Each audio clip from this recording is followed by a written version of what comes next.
to have James Creswell with us. Last year, many of us got to go to Greenland with James via Zoom. And it was amazing enough that, well, we'd all like to go in person too, if we could figure it out.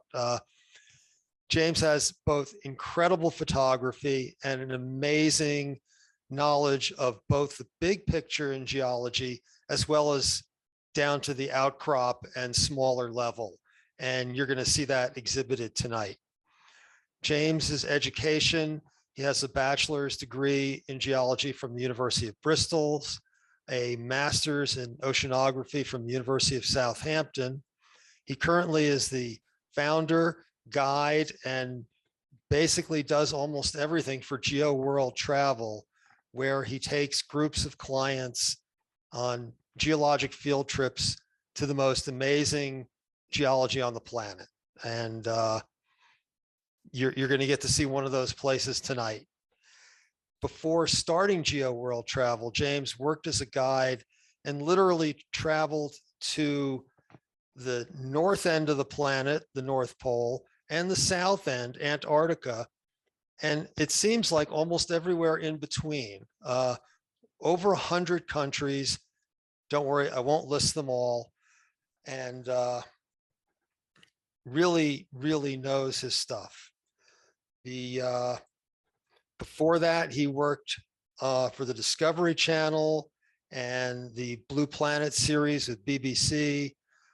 We're very fortunate to have James here to take us to one of the most interesting geological places on the planet.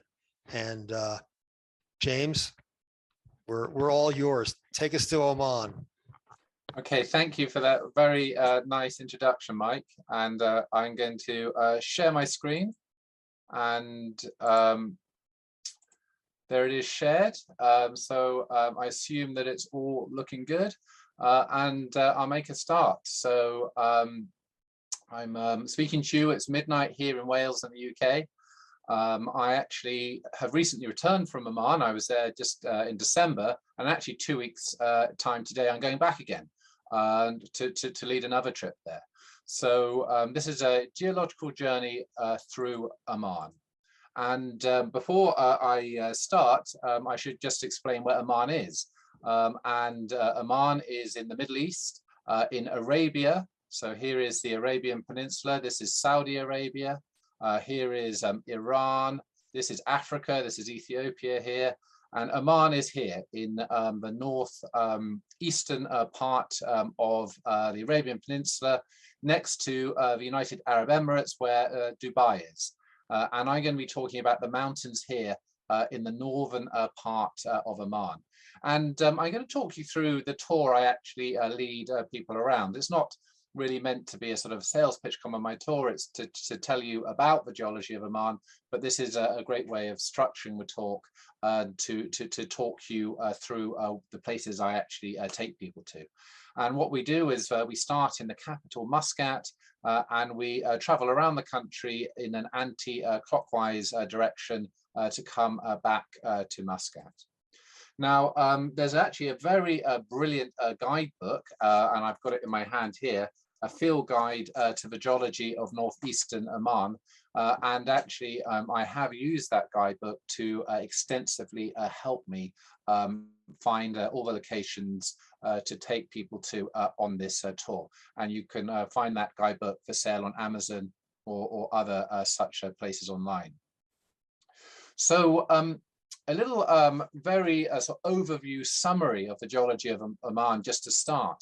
Now, the geology of Oman in many ways is actually very complex, but you can sort of explain it quite simply as well.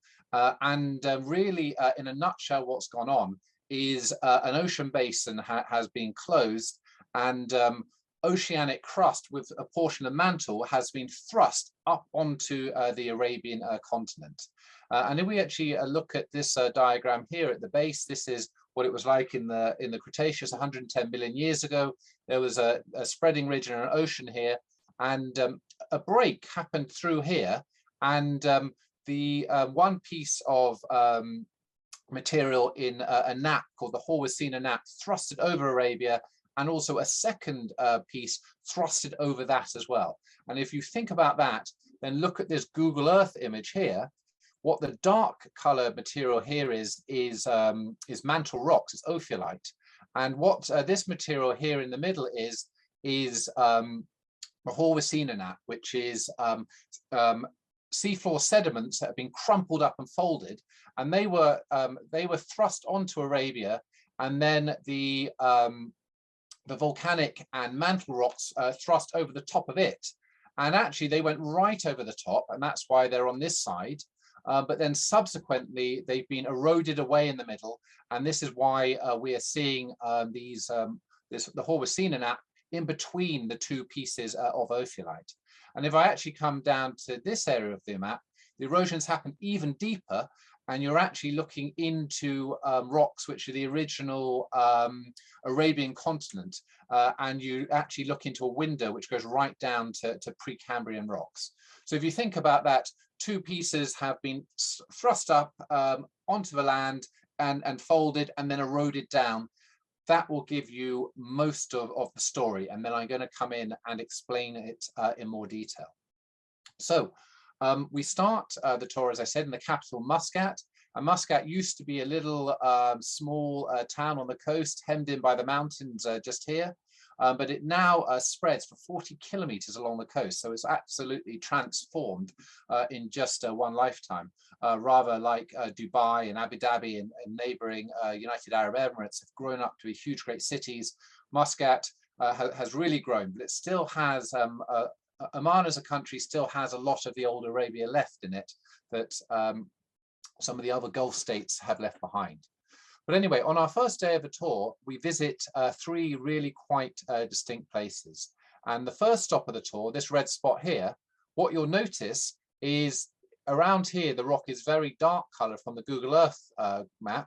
And here it's slightly less dark. And you can see that all spreading along. And what the slightly less dark rock here is actually gabbro. And this very dark rock being seen from space is actually a mantle-derived rock peridotite, the type of peridotite called Hartsbergite. And what we're actually seeing is the boundary between the gabbro and the peridotite is the mantle. It's the moho, the Mohorovic discontinuity, which is the boundary between the crust and the mantle. And what we do on our very first stop of the tour, we actually come to a site which is the very best place in the world to view the moho. So this is a diagram of the a map of the site, and we drive our vehicles down this riverbed here, wading through the water and driving on the riverbed to get to this place here where we can get a really wonderful view. And here actually is the view. And when we're looking at this cliff, you might look at it and think, well, hang on, where is the moho? But if I click my button, I can add in some faults which have happened since the ophiolite was abducted, and add in this dotted line, and this dotted line is actually the moho. So beneath the dotted line, it's rocks from the mantle, and above the dotted line, it's rocks from the crust. And you can literally climb up and touch the moho. And you'll notice a chromite vein here as well in the image. So how is it possible to see rocks, sort of mantle rocks and the moho actually on the surface of the earth? And this is because these rocks were part of an ophiolite, which is oceanic crust that has been abducted onto the continental crust. Or another way of thinking about this, continental crust has actually subducted under oceanic crust. And how might that happen? Well, as the oceanic crust part of the continental plate was subducting under other ocean, it has dragged the continent down with it. But the Samael ophiolite is the very best exposed ophiolite anywhere in the world. 500 kilometers long, 50 to 150 kilometers wide, and a thickness of 15 kilometers. Sorry, I didn't translate that into miles, but anyway, I did it in kilometers. But anyway, to start this story, we can actually go all the way back to the Triassic time. And if we go back to the Triassic, here you've got the supercontinent Pangaea, and a slither of crust of continent actually broke off, and an ocean started spreading between the southern portion of Pangaea, which later on becomes Gondwanaland, and starts heading off to collide into the northern continent. So that was 250 million years ago. So here it is, the Cambrian supertrain. It's heading off, and an ocean is spreading in between the neotethers. We jump forward another 140 million years. This supertrain has collided into Eurasia, and now the ocean basin has started to close, and there's subduction along the northern part of it and subduction along the southern part of it, and the ocean is getting consumed. And the rocks that are going to be the Stromatolite are getting formed at the mid-ocean spreading ridge. Eventually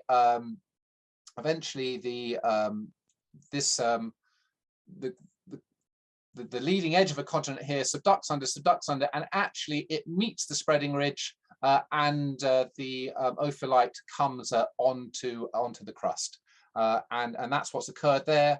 But the story isn't finished, because Arabia is still spreading north. There is still subduction going on, and ultimately the ophiolite, which is on the Arabian continent, is going to be rammed into Iran, and it will end up as just a greenstone belt in the range of mountains, in the Zagros Mountains, which are a sort of continuation of the Himalayas. So it's actually a story that is still going on, but this is how we have got these incredible rocks actually on the surface of the Earth. And ophiolites occur in the US as well. As you probably know, there's ophiolitic rocks around San Francisco, for example, but Oman has the very best ophiolite in the world. And why with an ophiolite might you see the mantle rocks? Well, it's because at a spreading ridge where the plates are pulling apart, the mantle comes to much nearer the surface. So it comes right up to near the surface as the plates are pulling apart, and you can actually get the moho, which is normally at depth, sort of here, 10 kilometers depth, being just 2 or 3 or 4 kilometers from the surface. And so then when the oceanic crust is abducted, the moho and the mantle can be abducted as well. So back to the photography, and here I'm pointing at a very, very, very clean line. This is gabbro above me, and I am kneeling on peridotite from the mantle, and here is the moho, and I'm touching it. But actually, in most places in Oman, and presumably most places around the world, the moho is rarely a very clean line. It is often actually a zone of change. And actually, just underneath where I'm kneeling, you actually have in the peridotite here a whole number of gabbro sills. So as gabbro was melting out of the peridotite and coming up to the layers above, and you can actually see that this isn't like quite as clear cut. It's not cleanly peridotite and gabbro, because there's actually gabbro here within the peridotite, and all of these are almost like a whole series of little mini mohos. But nevertheless, it is still from a distance a very, very clear change in lithology. And here is this chromite vein as well. I've climbed to the top of it, looking down on it, and throughout Oman there are many chromite pits, and chromium is often associated and precipitated out in these mantle rocks. And then also very near that site, just a few hundred yards from the moho site, is some beautiful layered gabbro. And in the classic sequence of the ophiolite, you've got when you've got the peridotite, and then you've got the moho, and then the next layers above the gabbro, it is typically layered, and this is showing some very lovely layers. It's not a sedimentary rock. It is actually the layering of the gabbro as it solidified out. So that was our very first site, here looking at the moho. We then drive around and come into this area here, which is the eroded basement original material of Oman. And we come to this site here, which is actually on Precambrian rock. So the erosion has eroded right down into the Precambrian. And what we're looking at is another of Earth's extraordinary stories. What we have in the foreground here is tillite. These are disomites. They are glacially derived sediments, and lying on top of them are tropical dolomites. But this is not an unconformity. This is not a time gap. This is the very next thing. And what it's showing is the planet going from the so-called snowball Earth event to a tropical environment in a geological instant. And it's absolutely wonderful to see. Here is one of my participants from our most recent trip, literally putting his finger on the point where tropical dolomite sits on glaciated tillites. So what on earth caused this? Well, towards the end of the Precambrian, in the Tonian and the what's it called again when it's glaciated? I'm just sorry, tired. It's midnight. But just before the Ediacaran, you had these times where there might have been up to 4 different snowball Earth periods, and by about 1 billion years ago, enough continent had come into being that we had a supercontinent stretching from a near polar position in the north to a near polar position in the south called Rodinia. And as the fragments started to pull apart from each other, oceans came in between the pieces. There was weathering of the rocks that removed CO2 from the atmosphere. And it's theorized this was enough to lead to a situation where all the continents became covered in glaciers and all the world's oceans became frozen, hence a snowball Earth. I mean, there are some other variations of the theory that perhaps around the equator there were areas where there was open water and we had more of a slush ball Earth. But nevertheless, what is extraordinary is that all around the world we find glacial deposits from these 4 different times, even in equatorial positions, and then suddenly the conditions go to super greenhouse conditions. And what's thought that what occurred is volcanoes would carry on erupting underneath the ice, and they would poke up through the ice. They'd be spitting out CO2 into the atmosphere, and all the time this was building and building and building and building and building till eventually a tipping point was reached. And then it was enough to cause a runaway greenhouse effect and melt all the ice. But instead of going back to what the temperature was before the start of the ice age, it went even hotter for a very short period of time and then cooled down and went back to stable conditions. So really world-class snowball Earth outcrop.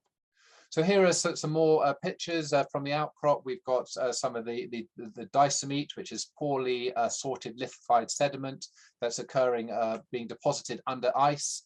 Also at the site, we can see these fine-grained sediments. Perhaps there was, when you've got the weight of ice, you can have liquid water under the weight of ice. And perhaps in one of these sub-ice lakes, fine sediments were falling down, and perhaps this is a little drop stone that's fallen, disrupting the layers, and that was that site. Then we move on to an adjacent site, just a few miles from the Snowball Earth site, and it's another site where we see Precambrian rock. And this Precambrian rock here is late Precambrian, the Ediacaran period, so that's the period just before the Cambrian. And you can see the layers here have been tilted, and then lying on top of them are completely perfectly horizontal layers. So this is an unconformity, and the layers on top of them are late Permian in age, and you actually see beach deposits, and as the cliff goes up, they grade from beach deposits into getting progressively deeper and deeper water limestones. And what we do is we park at this place, we climb up here, and we walk along this surface here, And what we find when we walk along the surface is actually fossil stromatolites in these Ediacaran-aged sediments. And this is just a view facing the other way. So I'm actually standing on top of the unconformity, looking back across the valley, and we can see it's an unconformity here as well.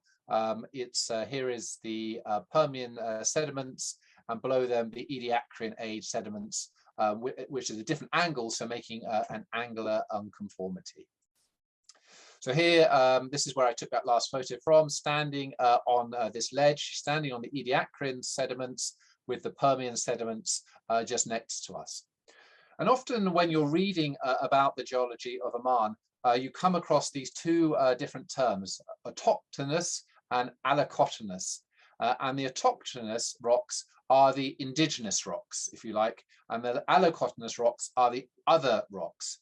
And what those other rocks are the naps. They are the Horwicina nap, which is the ocean floor, and the actual Samayal ophiolite nap. And they've come in and been thrust onto Arabia. So the autochthonous rocks are the rocks which were originally in Arabia. And these are divided into three different groups. You've got the crystalline basement, which is metamorphic rocks and igneous rocks formed when the craton of Africa and Arabia was coming together. Then on top of that, you've got sedimentary rocks, which are from the Precambrian up to the early Permian, which are the rocks which we are talking about now at this site, and the snowball earth rocks. And then you have, after Gondwana is breaking up, you have late Permian to Cretaceous age rocks forming in an ocean environment. So those are the three different groups of autochthonous rocks. So anyway, here we have some of these stromatolites. I've written here late Precambrian stromatolites, Ediacaran in age to be precise. And the Ediacaran period is named after the Ediacara Hills in Western Australia.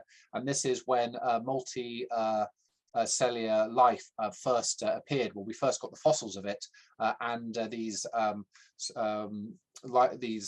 fossils are being found, and it's before the Cambrian, which was originally thought as the time when multicellular life first appeared. Here is some of this Triassic, so early Permian beach deposit. And here are some other Ediacaran-aged fossils in these bedding surfaces. And the truth is, I'm actually not sure what they are. But look kind of a bit jellyfishy like, and actually really quite interesting to see. And I don't actually know any more about them, but a picture I took of them. So then at the end of that day, we leave that area and we head up the coast to the town of Sohar, where we spend the next 2 nights.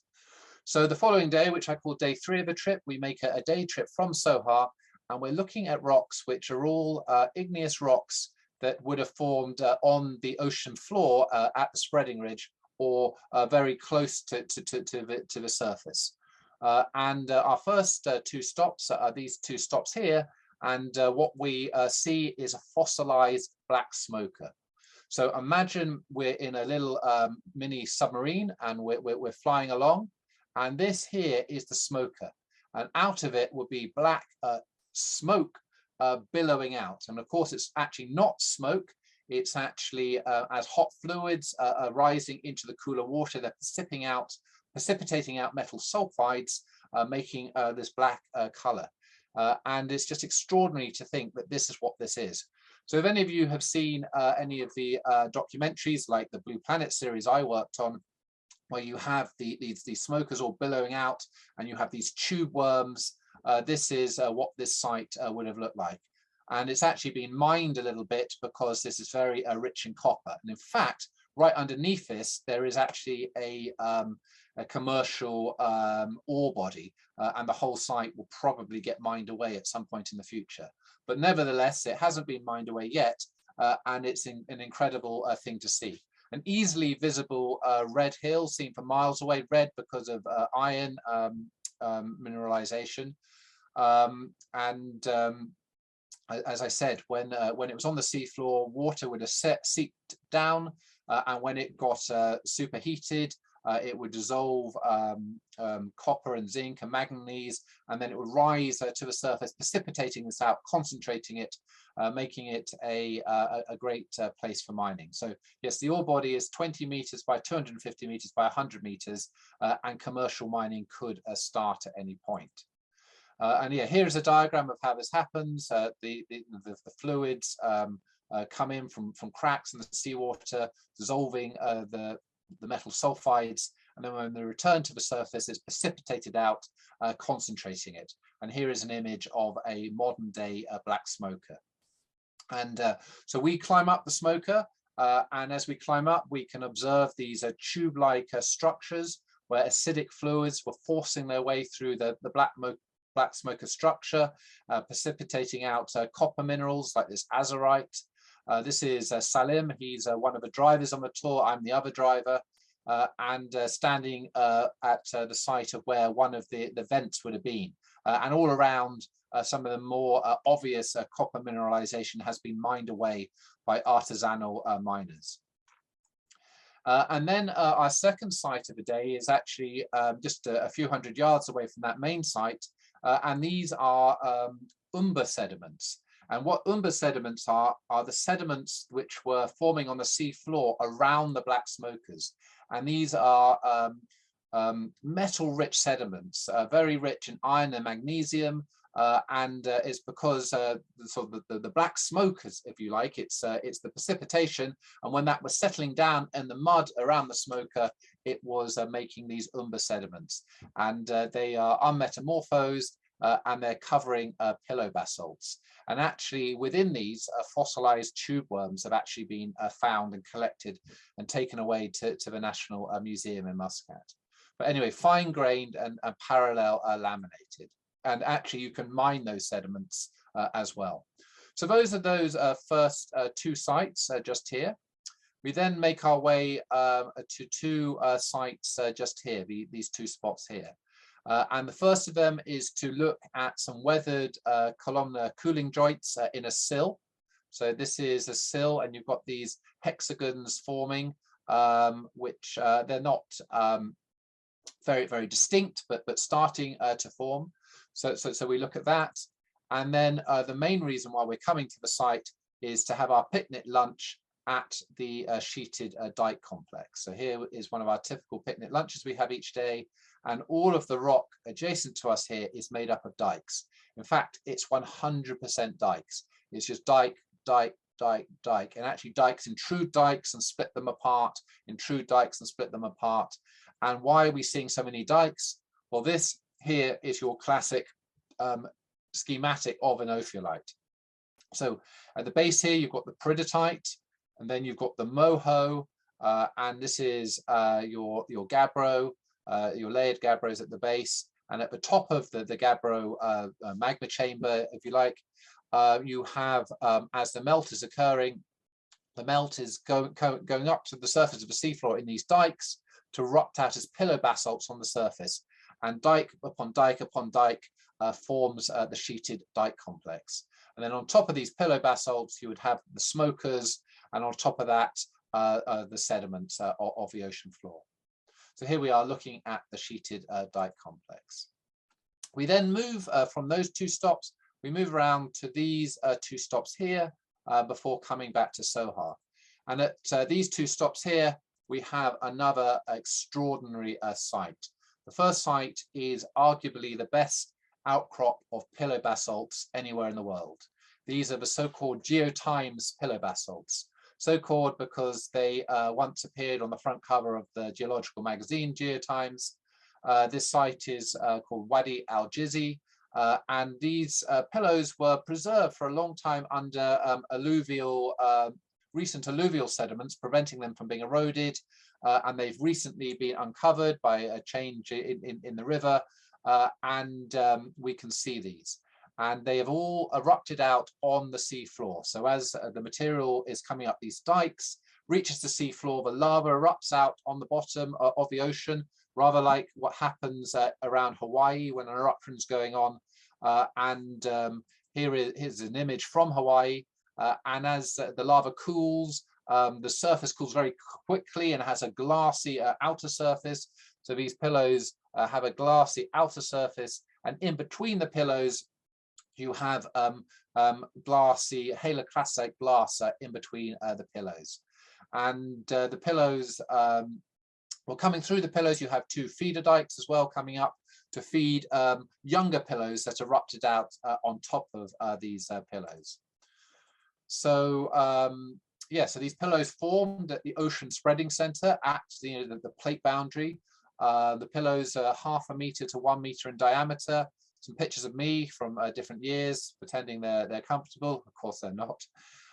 And the pillows are slightly oval due to the flow of lava outward and downwards. And the skin of the pillows, as already said, consists of glass. It's a chilled margin. And you have these triangular spandrels in between the pillows, which contain haloclastic glass and sedimentary material.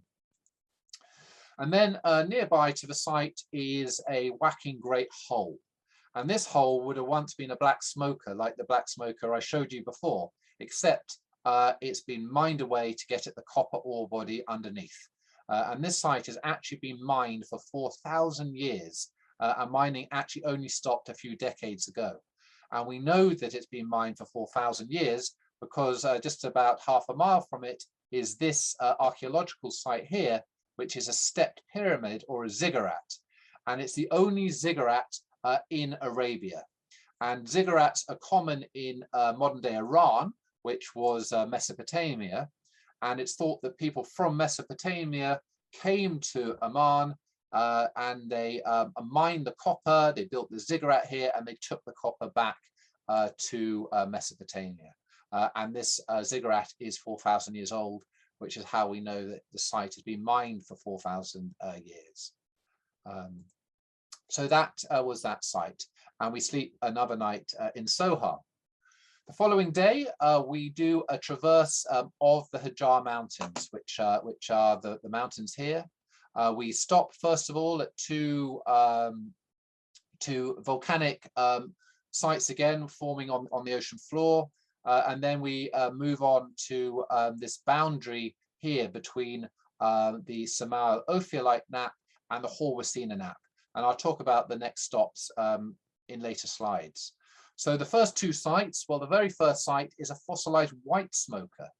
Now, a white smoker, rather like a black smoker, it's there on the ocean floor. It's formed because fluids are escaping onto the ocean floor, and they are full of minerals. But actually a white smoker is cooler than a black smoker. The fluids are only 150 degrees centigrade rather than the 300 degrees in the black smoker. And they therefore contain much less metal mineralization, but they're full of opaline silica. So here we can see some of the feeder tubes that would have been bringing fluid to the surface, scaling up with this opal. And at the site, we can also find copper mineralization and all sorts of silicates. So it's a really nice site. And about a mile from there is this really a nice cliff. And this cliff is made up of pillow basalts, not quite as spectacular as the pillow basalts we saw at the Geotimes site, but nevertheless pillow basalts with feeder dikes cutting through it and a sill here with a columnar cooling basalt. So again, showing sort of different ages of the rock. So you would have had the pillar basalts forming when the rock was at the spreading ridge, but the sill and the dikes forming once it had moved away from it, a bit away from it, and younger rock was being erupted out on top. And in the foreground of the image here, it's actually another archaeological site where people were actually smelting the copper ore. So again, a really nice stop.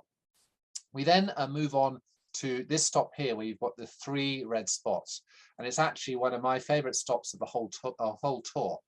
And it's really quite extraordinary what we see there. Here is a photograph of a metamorphic rock here called Amphibolite.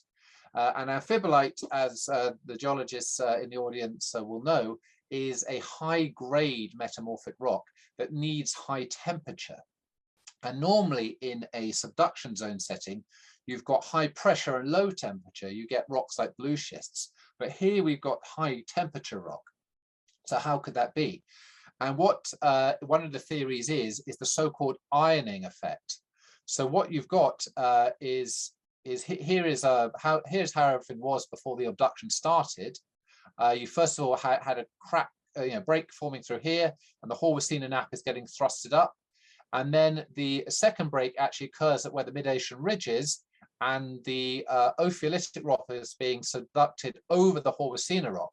But because the base of it was the spreading ridge, the base of it is hot. And this hot rock is going over the top of the Horwesina sediments, and it's ironing them. The hot surface is going over them, and it's causing them to change to this granulite facies high temperature rock. So this is called the Metamorphic Soul.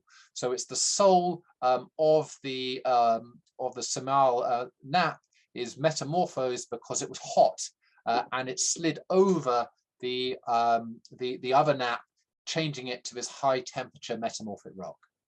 Now, just where I took that photograph, when I turn around, I can see this mountain here, this hillock here. And this hillock, believe it or not, is actually a former atoll wedged in a subduction zone. The base of it here is volcanic rock, and the top of it is marble that was once limestone, that was once coral reef growing on the top of this volcanic rock below. And just adjacent to it here is an outcrop of radiolarian chert, which has formed from the precipitation of the radiolarian plankton, which has a silicate skeleton settling on the ocean floor and building up as well. So what an extraordinary place. In fact, it's a subduction zone.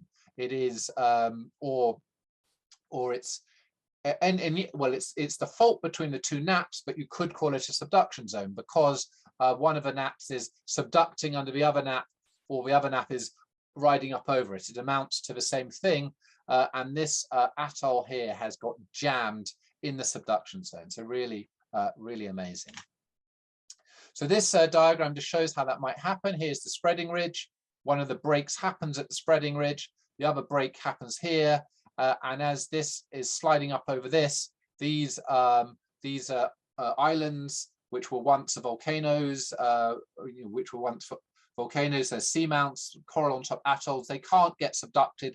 They get jammed in the subduction zone, and they are now called the Oman Exotics, because why are they there? Why is this limestone there?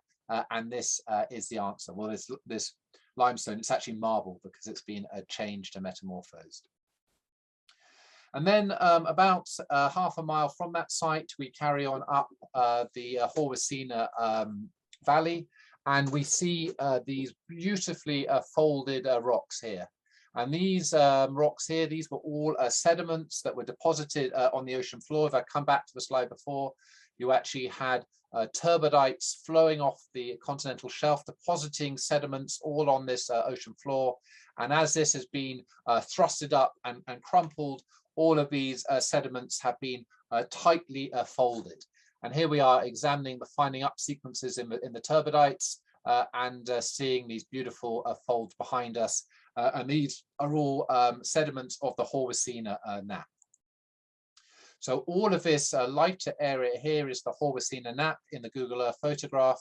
And as I said, we were on this boundary here between the Samal ophiolite nappe and the Horwesina nappe. And as I said at the beginning of the talk, the Horwesina nappe actually came right over all the top of this, and that's why we have it here on this side, but it has since been eroded off here, exposing the Horwesina nappe. So we travel down the boundary of the two nappes, which could be argued to be a plate boundary, and we have one more stop in the Horwesina nappe, and then we carry on down the boundary to get to another exotic, another atoll here. So the next stop is looking at more of these Horwesina sediments, beautiful multi-colored sediments in a road cut. Here, looking rather like this lady's hair. We have a picnic lunch there, and then reach this incredible site here called Wadi Muri. And for Deborah listening to in the audience, this is a new site I went to for the first time in December. I didn't actually take you there. But here we have a mountain road that we're passing along, and this is Cretaceous age limestone from the actual Arabian continent, the actual Atocnus rock, and it's in a huge plunging anticline. You can see it all along here. It's plunging below this rock here. And what is that rock there? Well, if I add this, this is the thrust fault, or call it plate boundary, and this is the Horbicina Nap, and here is the next boundary, and this is the Stromatolite. So this here was coming over this, and this in turn was coming over that, over all of it. So really just amazing. And we travel all the way down. This is all the whole length of it. It goes on for many, many miles, plunging underneath this whole length here. And here, as I said before, is a massive atoll wedged in the subduction zone. And it's actually a mountain called Jebel Misht. And we get to Jebel Misht here. Here it is, a massive, great, beautiful mountain made of dolomite. And it's a Triassic limestone and dolomite sitting on a volcanic rock. But that is not all, because in the foreground of it are these wonderful early Bronze Age tombs, these so-called beehive tombs, which are actually a UNESCO World Heritage Site, the Aline beehive tombs. 21 tombs, I said early Bronze Age. And on the 2019 tour I did, we were actually joined by the author of the guidebook, which I showed you before, this guidebook here. Here he is, Professor Gosta Hoffman, who works at the German University of Muscat, and he joined us for the day and gave us some additional explanation. So wonderful site. And here's some more images of the tombs, and we can also observe the Horbicina sediments that they're on, and we can actually see some loading structures here, which makes us think that these were probably shallower water deposited than the Horbicina sediments we had seen earlier on in the day. So we get to Nizwa, and we spend 2 nights in the city of Nizwa, and the following day we do a day trip from Nizwa. And the first stop we do, leaving Nizwa, we come up to here and we visit the Ahuza Caves. Sorry, this is the stop, Ahuza Caves. And again, this is the same Cretaceous rock plunging underneath the naps here that we saw yesterday. So, but just further around. So here's the Ahuza Cave. It's the largest show cave in Arabia. It sits in mid-Cretaceous age limestones and dolomites, formed by water flowing through fractured rock. Contains beautiful stalagmites and stalactites. This rock formation here is resembling a lion. You travel into the cave by train, and then once you get into the cave, you walk around the cave on foot. And it's a really massive cave. It was once completely full of water. This is the cave ceiling, and you can see how the water has eroded out these pot marks in the ceiling. And also in a little lake inside the cave, there are these blind fish living in there. So it's a really great fun stop. Our next stop is to see the ruined settlement of Gull, which lies on Cretaceous limestone. It's actually at the entrance to the so-called Grand Canyon of Arabia. And here we can find a few rudest fossils in the Cretaceous pebbles that we're standing on. And we then carry on from Gull, which is here, this spot here, and we carry on going up and up and up and up and up, and we get to this place here, which is actually pretty high up. And what we're looking at, you see this indentation, these 2 indentations here. This is the Grand Canyon of Arabia, and here is the highest mountain in Oman called Jebel Shams, which is the back wall of the Grand Canyon. So here we are. It's not quite as impressive as the Grand Canyon in Arizona, but nevertheless, it is really amazing, a really amazing place. These cliffs are 1,500 meters high. The entire Atocnus Cretaceous and Jurassic sequence is exposed in the valley walls. And just up the top here, as I said, we see it better in this image here, that is Jebel Shams. It's the highest point anywhere in Oman. And we gaze into this site, all being formed by river erosion. And of course, in the last ice age, when places like Jackson or Wales, where I am speaking to you now, were under ice, Oman wasn't under ice, but it wasn't desert either. It was a lot wetter, there was a lot more rain, and this is when these canyons were eroding out. We then leave that high point there, and we travel down to this spot here. We're retracing ourselves back to Nizwa, and we stop at this place here called Al Hamra, and here we have another archaeological site. And if you can look here, can you see there's a face here? There's a face, that's an eye, there's an eye, there's an arm, there's another arm, a body. And this is actually the most important rock art monument anywhere in southeastern Arabia. It's also known as Coleman's Rock. The Arabian name is Hassan bin Salt, but the English name is Coleman's Rock, named after the archaeologist who made it famous in the 1970s. And what you've got is this figure here. He's got quite African features. And on the other side of the rock, the people look very Arabic. And it's thought that this rock was a meeting point for traders. And there are many different figures carved on this rock, but you need the light to be certain directions to see some of the figures, because they are very faint.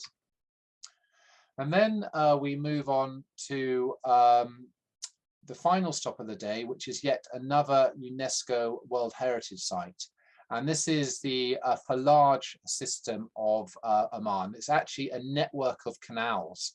And what would happen is people would drill wells down to the water table and come along, connecting the wells, and then bringing a canal out from the base of the mountain at the water table. And these canals are actually 4,500 years old. And they're actually seen as one of the main driving forces which allowed Oman to become a nation.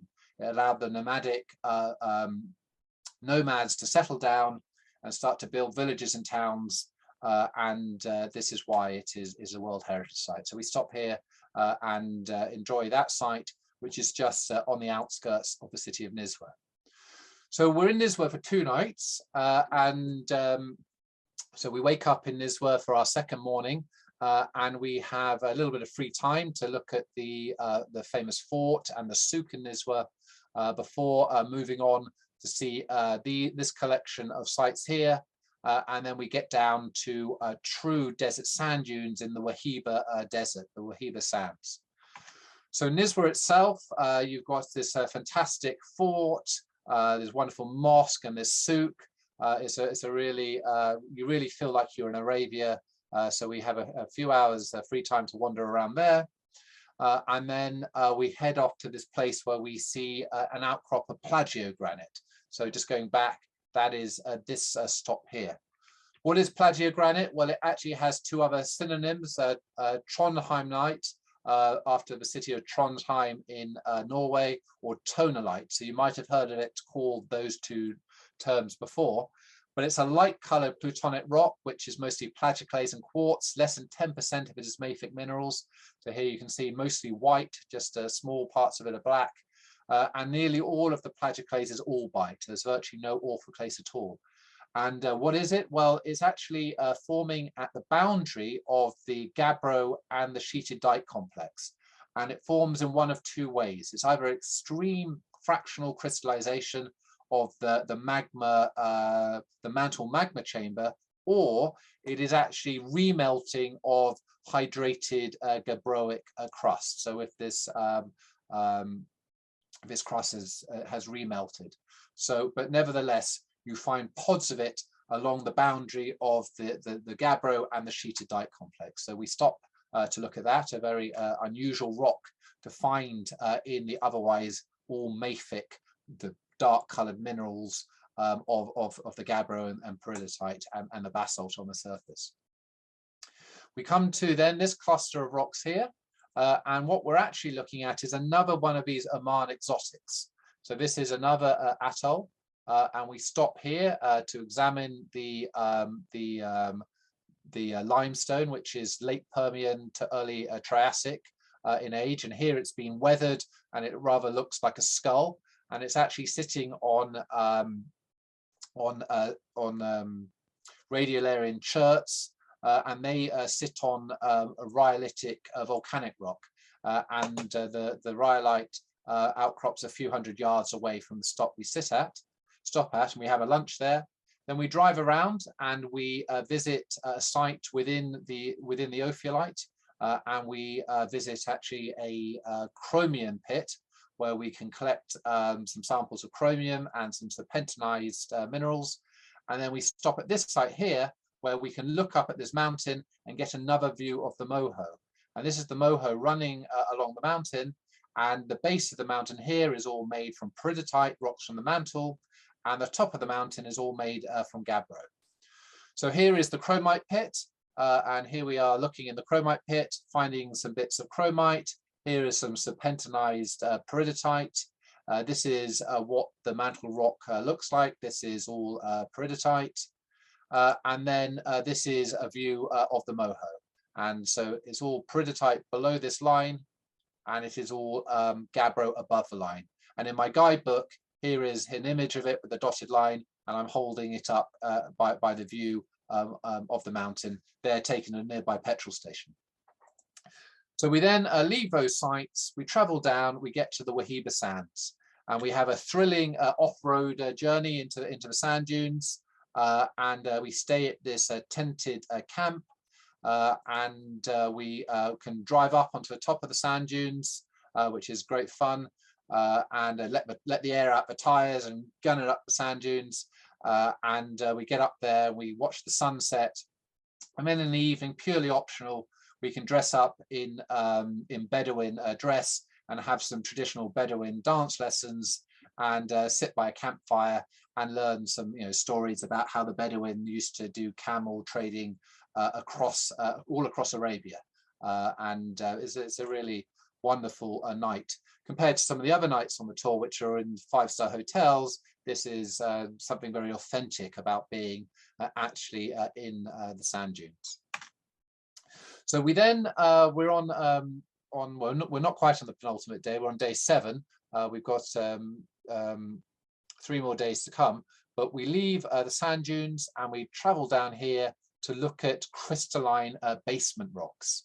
So these rocks are between 800 and 1 billion years old, and they were formed, granites were formed when different terrains collided together. So rather like you have in the States, you've got your western seaboard is made up of all these different exotic terrains.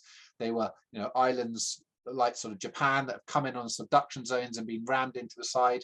Well, Arabia and Africa were growing like that 1 billion years ago. So this is when these granites formed. And then later on, they started to pull apart. There was rifting and dikes were intruded. So here you've got granite, here you've got granite, and a massive, great gabbro dike in between. In the background, a smaller gabbro dike. So things were pulled apart and then they came back together. And in a later period still, you actually have some pegmatite granite dikes that cut through the whole lot. So a really nice site to look at some much older rocks. We then travel down to the coast, and if I just go forward a slide, that's the site on the coast there.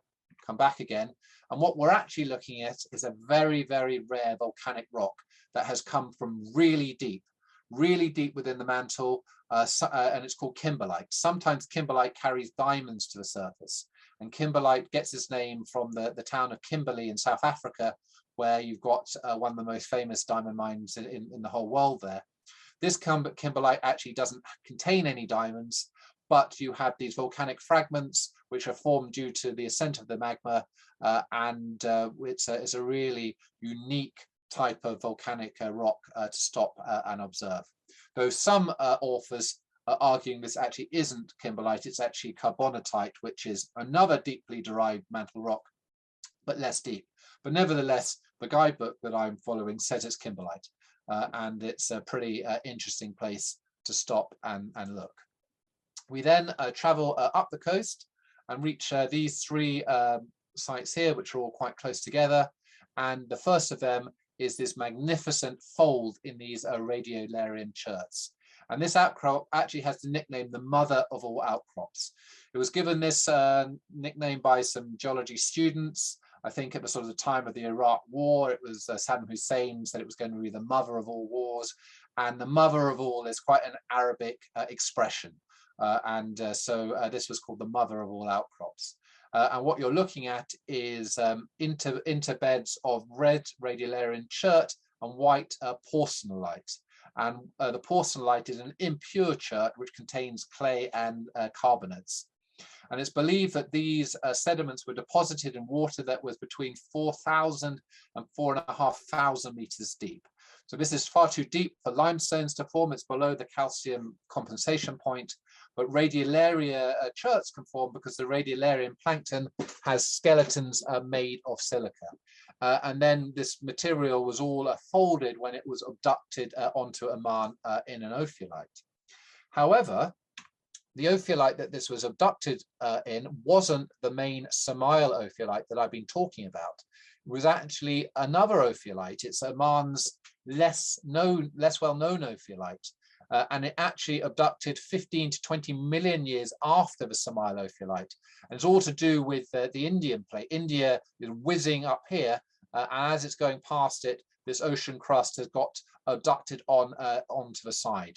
And the actual ophiolitic rock is exposed on Masra Island, and on the main part of Oman here, we have these folded sediments, which have been abducted in as part of the Bataine nap.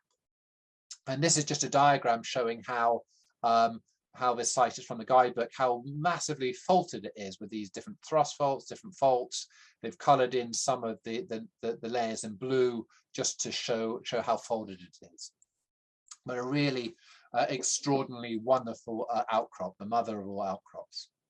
Very near to it, in the same radiolarian cherts, we actually come across a manganese pit. And some of these layers in the cherts are actually rich in the manganese mineral pyrolusite. And you have these dark black bands. And here they're being mined out. And we go into the quarry and we can collect some pyrolusite for ourselves and examine that. And manganese quite often will precipitate out on deep ocean situations, here in the layers of the radiolarian chert, but in other areas it can form in nodules on the ocean floor. And it is thought that perhaps in the future deep sea mining will be used to target manganese off the ocean floors. So that is that stop there. Then we have another stop quite nearby to it. And this is actually carbonatite. So I talked about kimberlite before. And this is actually carbonatite. It appears, this outcrop is quite confusing, but it appears that this might be even a sill of it, and this might even be some volcanic ash.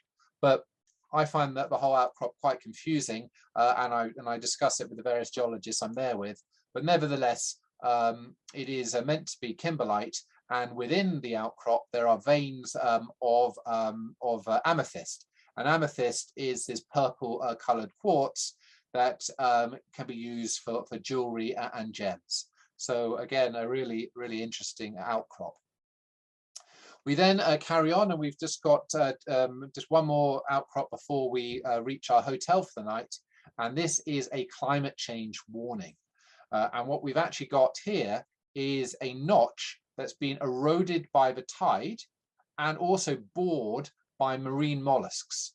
And this notch is actually 3.7 meters above the current high tide level, but it formed in the Eemian interglacial, which was 127,000 to 106,000 years ago, when global temperatures were several degrees warmer than they are today.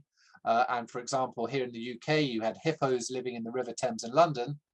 But today we have already exceeded Eemian CO2 levels. And in fact, the CO2 levels that we've got now haven't been seen since the Pliocene. Evidence from Antarctica suggests that back then, 5-6 million years ago, sea levels were probably 20 meters higher than they are today. So we're probably in a situation where the planet is in a catch up to get to that state, even if we manage to stop all future emissions and maintain them at what they are. But anyway, a very interesting outcrop showing where the sea level was higher in very recent times. So we sleep the night in the city of Sur, and the following day we make our way back to the capital Muscat, stopping at several stops along the way. And the first stop is a stop where we see a Miocene wave-cut platform, and these sediments, these Miocene sediments, have been deposited on top of the ophiolite. So after the ophiolite, that was all in the Cretaceous. This is happening after this, and it's a Miocene wave-cut platform with quaternary fossil coral deposited on top. So here is some quaternary coral. That was that site. We then move on to this site, which is one of the most beautiful wadis, and wadi is a valley, one of the most beautiful wadis in all of Arabia, called Wadi Shab. And it's cut into Eocene limestone, and we take a boat trip across the river here, and then we take a hike, and we hike for an hour up the wadi, have an hour then swimming in the pools, and come back for a picnic lunch. So this is the first of the pools. You get to it, and if you swim upstream, you can then wade across and swim into another pool, and you can keep working your way upstream before you can swim through a very tight little gap in the rocks to reach a cave which has a magnificent waterfall in it, which is something I did for the first time in December when I was there last. So this is Wadi Shab, and these are all Eocene limestones that have since been lifted up as the Oman is being uplifted. The next stop is very, very close to that stop, and is actually the extraordinary, again, so many extraordinary outcrops in Oman, and many of you might have heard of imbrication, and you might describe pebbles imbricated, sort of stacked up. That's how you might describe your sedimentary deposit. Well, look at this. These are actually imbricated boulders, and here's a man for scale stacked up on each other. What on earth can stack up boulders? Here is a boulder that weighs 40 tons, and it's actually the broken off lip of this cliff. So what's actually happened is a tidal wave has hit the cliff, broken off portions of it, and stacked up these boulders in a boulder train, and having a clean platform totally washed of material, and then fining up units, getting finer and finer and finer to the limit of this washover fan. So you're actually looking at a tsunami deposit. How cool is that? So we're not sure when the tsunami occurred, but nevertheless, here is the evidence of a tsunami deposit. So that's that stop, just close to Wadi Shab. And then we come up to this stop here, which is the Bima sinkhole. And there's a lovely park, and you can come down these steps. You can swim in the water here. The water is actually brackish. It's connected to the seawater. And actually what's happened is this limestone here is dissolved, and it's collapsed, forming the sinkhole. And I'm doing inverted commas like that because it's actually not a sinkhole. It's actually a doline. And the definition of a doline is when you actually have soluble rock underneath insoluble rock. So this actual surface layer here is insoluble, but because the soluble cave roof below has collapsed, you actually get this hole in a surface that's insoluble. So that's actually a doline. So the Bima sinkhole is actually a doline, 25 meters wide, 25 meters deep, sorry, and 65 meters wide. And actually you sometimes see people jumping in from the top, even though there's signs saying don't do it. And then we move on to another one of Oman's extraordinary outcrops. It's the world's largest mega sheath fold. Now, sheath folds are often associated with shear zones, and in this case, the shear zone is the plate boundary, where the continent of Arabia is subducting under the oceanic crust of the ophiolite. Sheath folds are rather hard to explain, but if you imagine if you imagine a tablecloth and you pinch the center of a tablecloth and you pull it up, rather like a condom, or the sheath of a fold.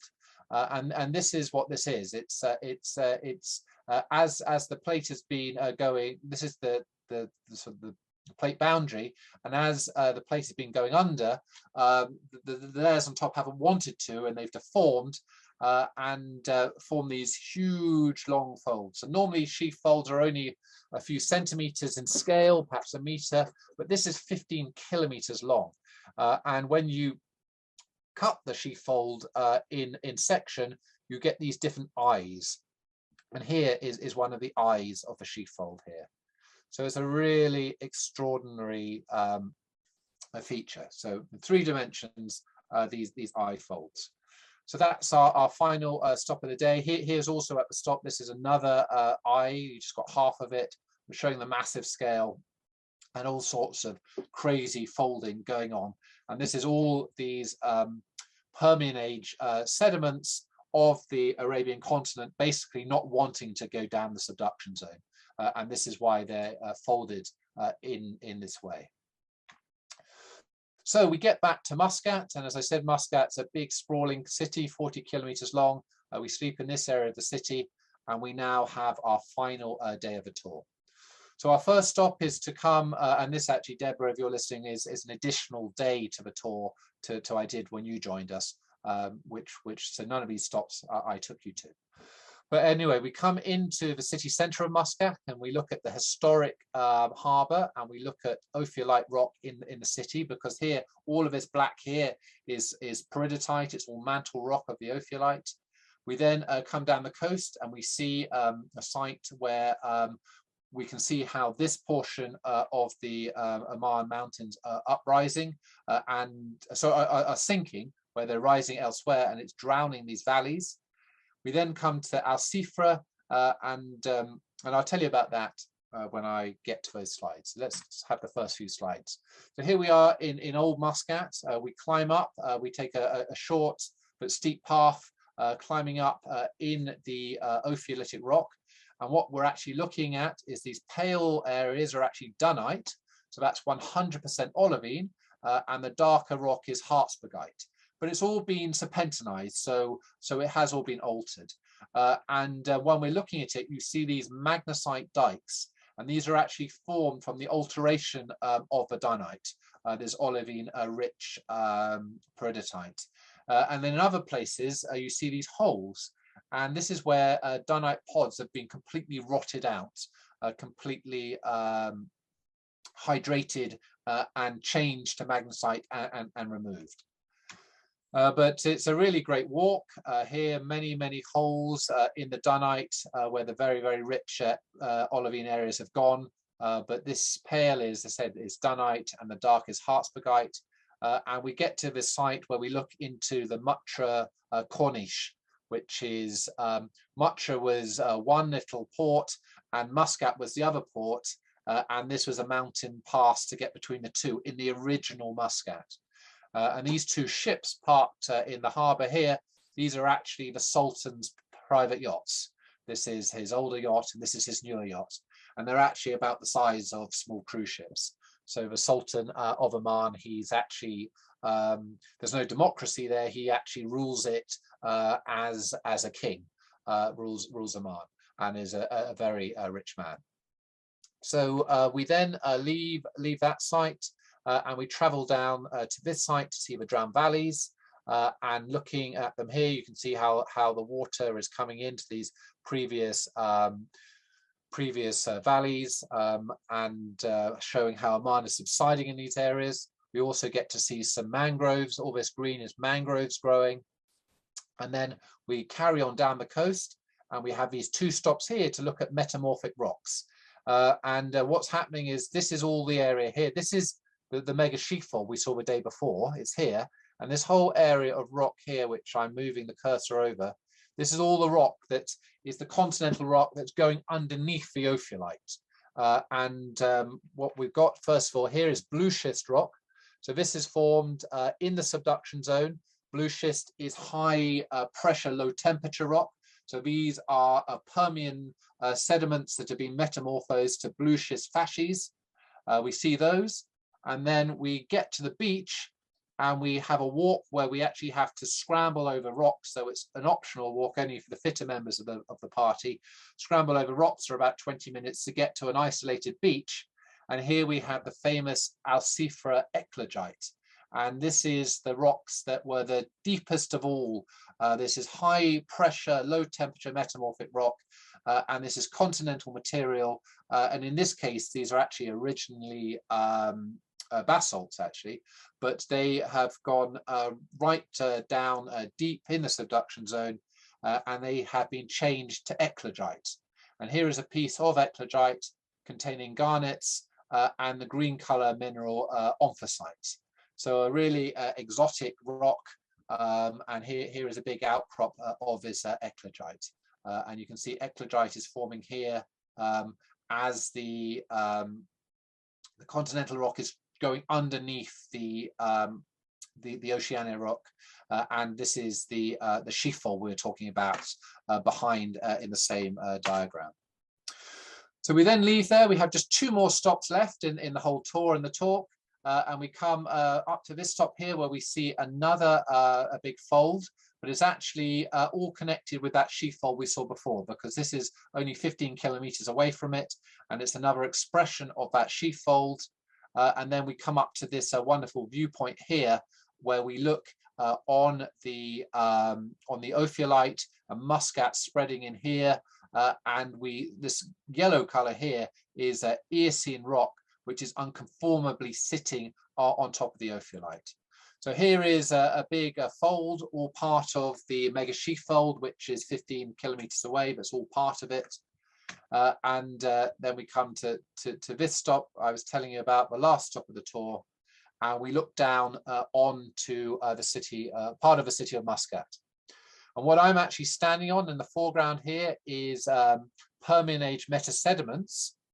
The plate boundary is between us, or the thrust fault, however you want to call it. And this is the ophiolite mantle rocks that would have been thrusting over the head of where I'm standing. So this is all made from peridotite, from Harzbergite, and you can see how it constrains the city, and you can see how actually here they're actually smashing away the mountains, smashing away peridotite to expand the city, which is really quite extraordinary. And then when I turn my head to the right of where I was taking that photograph, you can see Eocene marls unconformably sitting on this Cretaceous aged mantle rock. So a really spectacular unconformity there, and a close-up of the smashing away of the mantle rock to expand the city. So that brings me to the end of my talk, and I thank you very much for listening, and I will now stop sharing the screen. Thank you. Okay, so thank you. Well, thank you, James. So this is Cynthia Blankenship. Thank you, everybody, for all your questions. And I would like to start the Q&A by saying how stunning that talk was. The pictures of the geology and the geology itself were unbelievable. And thank you so much. And also Pleasure. thank you so much for doing this at in the wee hours of the morning where you are, which is, you know, kind of above and beyond the call of duty, I would say. Well, that's okay. That's okay. So I think where so I'd you're like going to read out the questions to me, are you? Yeah. Okay. So, but where I'd like to start is we got several questions. As you can imagine, most of us don't go to the Middle East very often, if at all. And so Oman seems like a very exotic place to go. And so some of the questions revolve around, you know, what is the best, how do you choose when to go? You know, is there a hot season, a dry season, a wet season? Or is it pretty much the same year round? And then also, you know, are there any restrictions about going there? What is security like? It seemed quite modern from the pictures, at least, that you showed. But if you could just address some of those things, that would be helpful. Yes, well, the best time to go to Oman is in the middle of their winter, because Oman is horribly hot, and it can reach 55 degrees centigrade in the summer. So the summer is unbearably hot. So the best time to be going is sort of November to March, before it gets too hot. So that answers that. In terms of security and how developed the country is, Oman is one of the very few countries I've been to as a British person that you go to and you think, oh my God, they're richer than us. They have loads of money, and because of the oil, there's actually this sort of oil dividend that the whole population is paid, and actually Omanis don't actually have to work that much. So it's a place where it's super rich, and there's virtually no crime because it's Islamic, and if you do bad things, you get severely punished. But it does have the side effect of being no crime, and they are very welcoming to Westerners. I mean, I just drive the car all around there. They really like the US and the British. We've got the British have got military bases there, and they're very, very friendly, and it's actually a very, very safe country. Even though nearby Yemen borders it, Yemen's got a war going on. Iran is just across the water from them. Iran is obviously not friendly to us, but Oman itself, very safe and very friendly, as is the United Arab Emirates, which it also borders, and that's where Dubai is. And many of you probably have heard about the sort of shopping malls and the big city of Dubai. Did that cover all that question? Yeah, absolutely. Thanks. Do you think they're quite as friendly to the Americans as to the Brits? I think so. Yeah, I think they the Gulf states, like us. Is my general thing. Qatar, Bahrain, UAE, Oman. It's their government certainly like us, and yeah, I think so. I went there in December, and everyone in my group was American, and people were very friendly to us. So yeah. Great. Well, thanks. Let's move on to some of the geology then. So one question is just to confirm that the Persian Gulf is actually closing due to large-scale plate tectonics. Is that the case? That's yeah. So that will close, and Arabia will get rammed into Iran. Okay.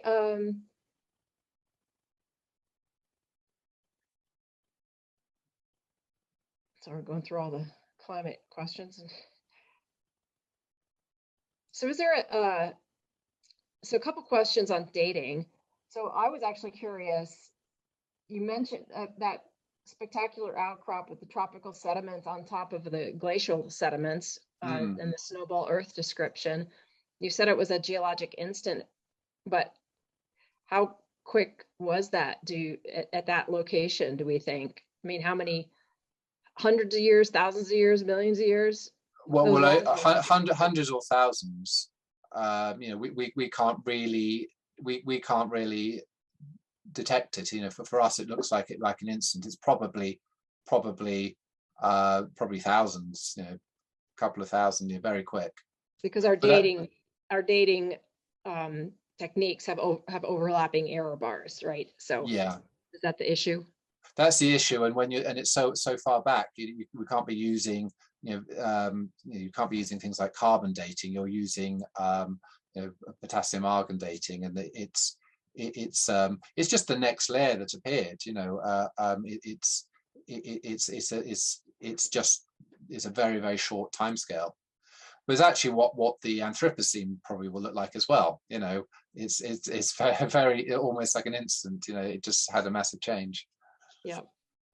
And another question about another spectacular outcrop, which was the Imbricated Boulders. And do we have any idea what the timing? Maybe you mentioned it was several. I don't know.